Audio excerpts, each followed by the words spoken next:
तो दोस्तों मेरे YouTube चैनल में आप सबका एक बार से फिर से स्वागत है। एक बार की बात है, मुग़ल दरबार में बादशाह अकबर अपने दरबारियों के साथ किसी मुद्दे पर चर्चा कर रहे थे। उसी समय वहाँ एक किसान अपनी फरियाद लेकर आया और बोला, महाराज न्याय करो, मुझे इंसाफ चाहिए। यह सुनकर बादशाह अकबर बोले कि क्या हुआ? किसान बोला, महाराज मैं एक गरीब किसान हूँ। कुछ समय पहले मेरी पत्नी का निधन हो गया और अब मैं अकेला रहता हूँ। मेरा मन किसी भी काम में नहीं लगता है, इसलिए एक दिन मैं काजी साहब के पास गया।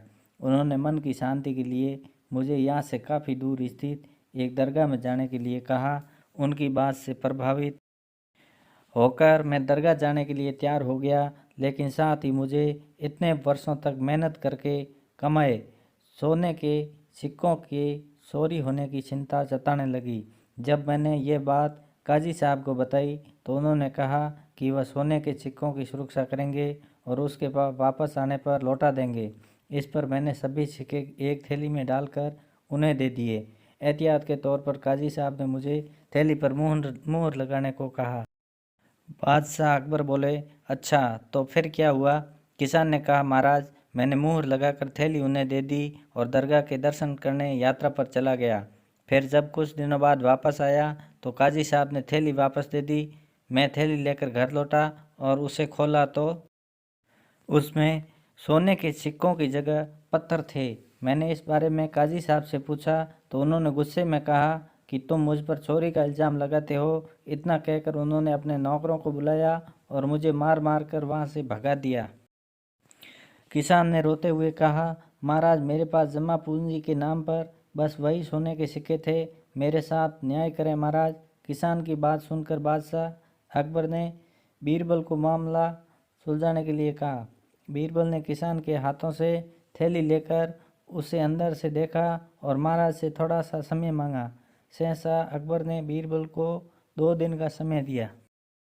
घर जाकर बीरबल ने एक फटा हुआ कुर्ता अपने नौकर को दिया और कहा, इसे अच्छे से रफू करवा कर लाओ। नौकर कुर्ता लेकर चला गया। कुछ देर बाद उसे रफू करवा कर वापस आ गया। बीरबल कुर्ते देखकर खुश हो गया। कुर्ता इस प्रकार से रफू किया गया था कि मानो फटा ही न हो। यह देखकर बीरबल ने नौकर से उस दर्जी को बुलाकर लाने को कहा। नौकर कुछ ही देर में दर्जी को लेकर आ गया। बीरबल ने उससे कुछ पूछा और वापस भेज दिया। अगले दिन बीरबल दरबार पहुँचे और सैनिक से काजी व किसान दोनों को दरबार में लेकर आने का आदेश दिया। कुछ ही देर में सैनिक काजी व किसान को साथ ले आया। इसके बाद बीरबल ने सैनिक से दर्जी को भी बुलाने के लिए कहा। यह सुनते ही काजी के होश उड़ गए। दर्जी के आते ही बीरबल ने उससे पूछा, क्या काजी ने तुम्हें कुछ सीलने के लिए दिया था? तब दर्जी ने कहा, कुछ महीने पहले मैंने इनकी सिक्कों वाली थैली को सिया था। इसके बाद जब बीरबल ने जोर देकर काजी से पूछा तो उसने डर के मारे सब कुछ सच सच बता दिया। काजी ने कहा, महाराज मैं एक साथ इतने सारे सोने के सिक्के देखकर लालची हो गया था, मुझे माफ़ कर दो। बादशाह अकबर ने काजी को आदेश दिया कि वह किसान को उसके सोने के सिक्के लौटाए और साथ ही काजी को 1 वर्ष कारावास की सज़ा सुनाई। इसके बाद एक बार फिर सभी ने बीरबल की बुद्धि की भूरी भूरी प्रशंसा की।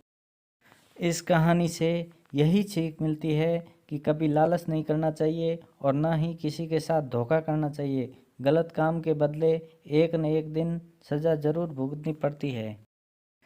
दोस्तों अगर ये कहानी पसंद आई है तो अपने दोस्तों को शेयर करें। अगर आप मेरे चैनल पर नए हैं तो नॉवल स्टोरीज़ को सब्सक्राइब करें और नोटिफिकेशन बेल भी दबाएं। अपना और अपने परिवार का ख्याल रखें। मिलते हैं नई कहानी के साथ, तब तक के लिए धन्यवाद।